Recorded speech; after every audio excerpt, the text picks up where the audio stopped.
The Chicago Sky have their home opener today against the Washington Mystics. We're going to talk about what goes into that game as well as go around the W for the news. We're going to get to all that and more right after this.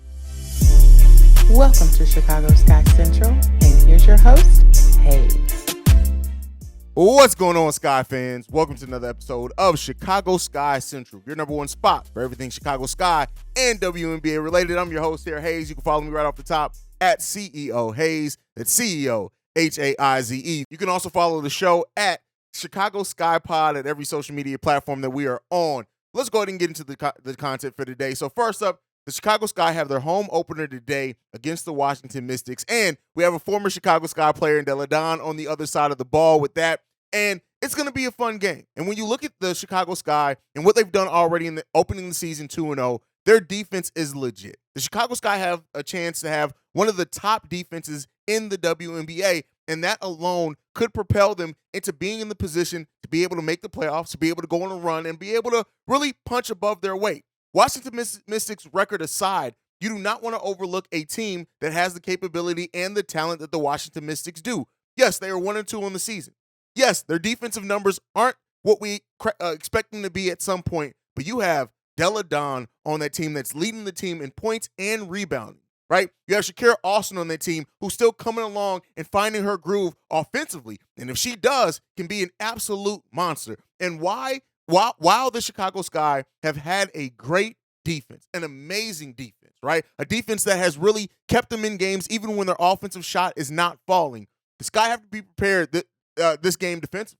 And Elizabeth Williams is going to be key for a game like this for the Chicago Sky and how she's able to patrol that lane, alter shots, get rebounds, get deflections. Her, Courtney Williams, Kalia Copper, and Dana Evans' defense is all going to be extremely needed in a game like this. As far as I know, I don't think we've heard anything about Marina Mabrey missing this game tonight. So hopefully we have her in the game as well and get a better look at like the team as a whole, and hopefully Marina Mabrey also figuring out her way and in this offense as well, and maybe having a bigger impact on that. You know, we want her to be healthy for the majority of the season, which we got some health concerns with the Sky to talk about here in a second as well. But overall in this game, the defense is how the Chicago Sky have made their win so far, and it's going to be how they have to do it again in the game tonight. Stick in, dig in defensively, and stick it to this team, right? And just play that brand of defense that is starting to become Chicago Sky defense, right? What we're known for. And if we can continue to do that, listen, we can be in any and every game this season. And that is the type of season and team that we love to have here in Chicago. A scrappy team that plays well, that people feel it, that they understand what they're in for. And Dana Evans and her ability to play defense full court, right? I don't know if you guys saw the clip with it was her, James Wade, and Kalia Copper. And Kalia Copper really gave Dana Evans her flowers, deservingly so, for the defense, the way she's been able to impact the defensive side of the game. Even talking about, Dana Evans' shot may not be falling yet, but she's still finding ways to alter the game. This is the season for Dana Evans' growth to be evident. This is the season that she's coming in with such a big-time role for the Chicago Sky, bigger than what she's had so far in her career here. And Dana Evans, one of my favorite players on this roster, is showing up, and she's making big buckets for the Chicago Sky, even though her shot hasn't fallen with the consistency we saw her have overseas. I trust that that's going to come along, but the key thing is she's finding ways to impact the game even without her shot falling. And considering how her size at times and how you would expect her to kind of be outworked by some of the other guards in the WNBA, Dana Evans has shown that not only has she added strength to her core, that's helping her play a much better brand of defense and more consistently for the Chicago Sky. She's just ready to go. Dana Evans is playing with a level of poise and focus that I don't know if we've quite seen at the WNBA level from Dana Evans yet, right? So her defense, what she's able to bring, is always going to be key for the Chicago Sky. Now, also looking at the offensive side of the ball, the Sky haven't been great offensively, right? So far in 2 games, we're shooting 42% on 2-point attempts from the field so far. So it's not anything amazing, right? But when you look at how we're using Elizabeth Williams and Morgan Birch in playmaking as well, and how that's helped, the guards kind of be able to free flow and do more of their thing, I think that shot percentage is going to go up as we're still finding our rhythm. It's only we've only played 2 games. Today's only our 3rd game. So you expect that rhythm offensively for a team that's only returned 1 starter in Kalia Copper it's going to come along over the course of the season, right? It's not really a huge indictment on James Wade or the players that we aren't quite there yet, but I do think we're going to get there. And I think we have the makings of a solid offense. We haven't really gotten to see Marina Mabry and what one of her best skills is playmaking and scoring the ball. We haven't really gotten to see her be aggressive in that yet. She's only played one game.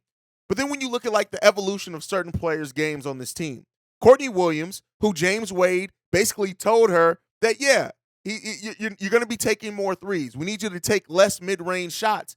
And through the first two games, she's shooting 30% from behind the arc on 5.5 three-point attempts per game, right? That's wild for a player that operates primarily in the mid-range. So it's going to take time for players to kind of adapt when they're asked to do new things. On top of that, on being on a new team with new players in a new system, offensively is going to take time for the Chicago Sky. But hopefully we start to see that as they get more reps together and things like that, we start seeing that come along for the Sky a little bit more as well over the course of the remaining part of this season. Again, haven't had the largest sample size at all when you look at the 3 preseason games and the 2 regular season games. Marina Mabry's played one of those. We're missing Isabel Harrison in most of those, right? Elizabeth Williams missed some preseason games. So there's still a ton of room for potential and growth from the Chicago Sky team as well. And hopefully we see that tonight against the Mystics as well. You cannot overlook this team. I don't think the Chicago Sky are going to overlook anyone. I don't get the feeling from this team or the coach or the identity of this franchise they're in the business of overlooking anyone, right? So they're going to come in, they're going to be locked in tonight, and we're going to continue to see. Now, it's not all sunshine and rainbow. So we got 2 injury updates since the last time we had an episode. One I kind of already alluded to. We kind of knew it was going to happen. Elizabeth Harrison had knee surgery, and she's going to be out indefinitely. But they did not say she's going to be out for the remaining of the season. She could return this season.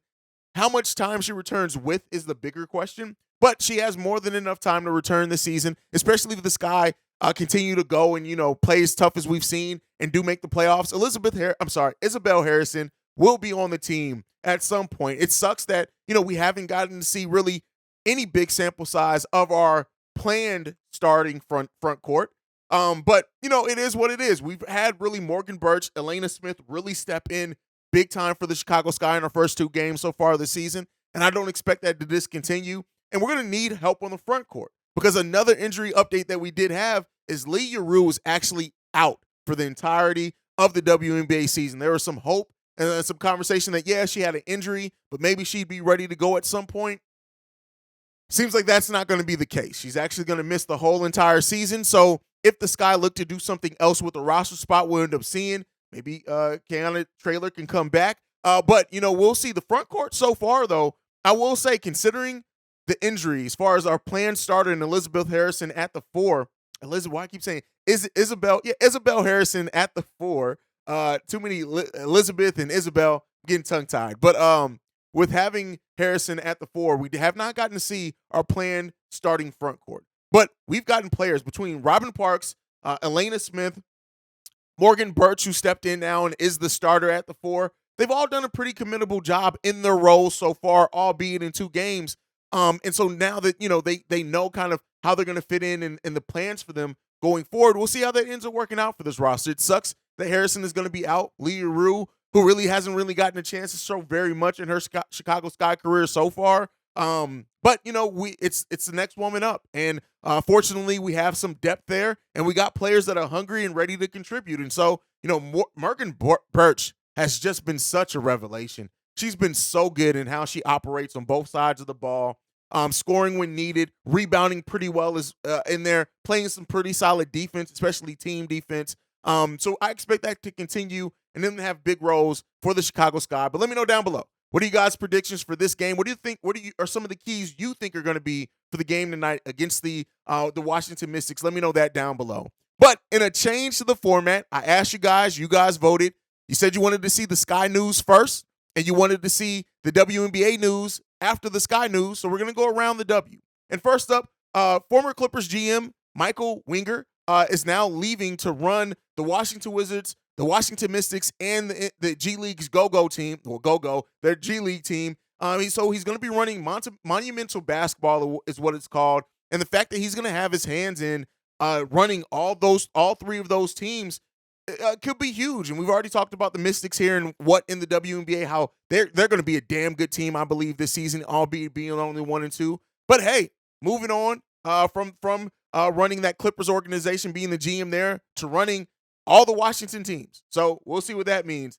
All right, injuries around the WNBA as well. We got Diamond DeShields out with the Dallas Wings, and I put this on here specifically because you already know she's a former Chicago Sky player, one of my favorite former players as well. And it sucks that she's going to miss the entirety of the season, I think is what it is. So, so unfortunately, if she does make her come back this season, we'll see. Diamond DeShields has just had such a rough go of it when you look at her career and just how injuries has really affected the trajectory. It looked like she was on at one point in time. 28 years old, so especially in the WNBA, still so much time left in her career, and hopefully she's going to be able to, stay more healthy on the back half of her career than what she's been able to do so far. And then last bit of WNBA news, Kelsey Plum has come out as the vice president of the WNBA Players Association, which she is. Her job is to represent the players, and she said this: "My job is to represent players, and that's the totality of everyone. It's amazing when verdicts come back and no one is happy, and I think that just shows a poor level of leadership and poor process on the investigation." Speaking about the investigation the WNBA had on the Las Vegas Aces, in which they lost a first-round pick in 2025, and their head coach was suspended for 2 games. But, when you look at the investigation that the WNBA did, they had 2 former U.S. Attorney's Office prosecutors conduct this investigation. So while the Aces aren't as happy with it, the results of it, it is what it is. The WNBA is sticking to the results, and, I don't expect them to be happy with it. I'm sure it sucks for them, but hey, listen, talk to your owner when it comes to that. But, that's kind of it around the WNBA for now. Just a quick episode to get everything in. We'll be back full-fledged on the weekend. Steve-O will be holding down the live post-game show tonight on the channel, so make sure you guys tune in, show him some support on that one. If you want to follow the show, you can do so at Chicago Sky Pod on every social media platform. You can also send us any feedback, questions, comments, concerns, ChicagoSkyCentral@gmail.com. And then lastly, if you want to leave a text message and our voicemail, the number to do so, 773-270-2799. We are the #1 spot for everything Chicago Sky and WNBA related. And I'll see you guys the next time we go to Skytown. Peace, y'all. This has been a presentation of the Break Media.